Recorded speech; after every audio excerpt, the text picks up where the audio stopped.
There we go. That's a little bit better. Yeah, I know my Japanese numbers, but I can't tell if they're upside down or not. All right, so talking about Retsu Unohana, also known as Yachiru Unohana of the 8,000 Styles, the captain of the 4th Division, recently deceased.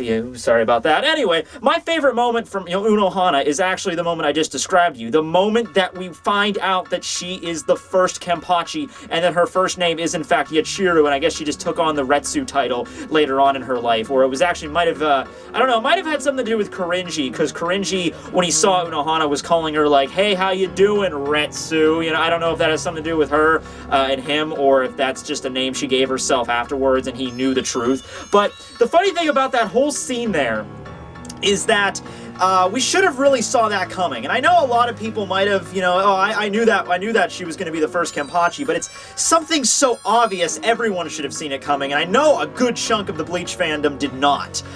We have this woman who's been around longer than all the other captains, sans for Yamamoto, even older than Kyoraku and Uketake. That should have queued us up right off, and also she's somebody that everybody just has this inexplicable butthole quivering fear whenever they're around her for whatever reason.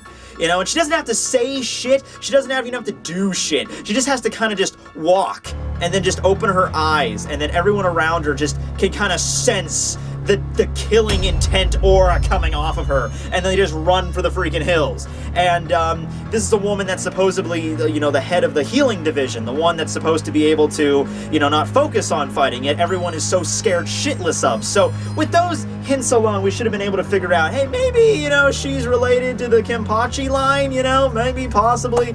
But yeah, that's my favorite scene from her, and I actually do not know if everybody knew about her past in the Soul Society, because there were certain people like Ichigo who didn't know about her past at all, and he was still scared shitless. I think it was just a special skill that she had, that most people maybe didn't even know about it, except for like maybe the captains and stuff like that. Although I do have one thing to bring up about that before I go on to my least favorite moment about Unohana.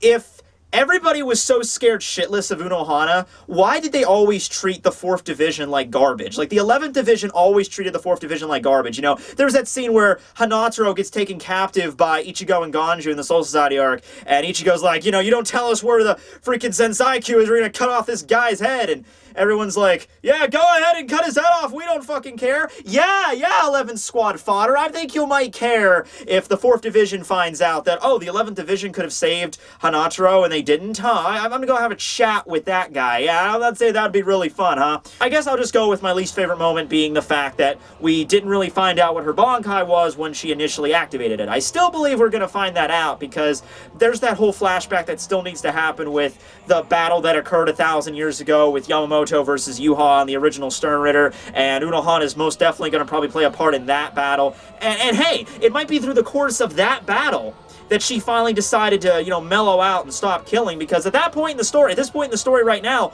we don't know what caused her to, go away from that. We understand her past with Kenpachi, Kenpachi Zaraki, I guess I should say. We understand her past with that, that she found this boy, this crazy wild boy, and fought him, and it was the only time in her life she came close to losing, but that doesn't really explain why she decided to put down her sword and pick up the mantle for just healing people, and I think it's maybe that 1,000-year-ago battle that really maybe would explain more of what's going on here. But anyway, thanks you guys for watching. This will be Tekking signing out. Next episode. Oh, this is gonna be a fun one. Oh yeah.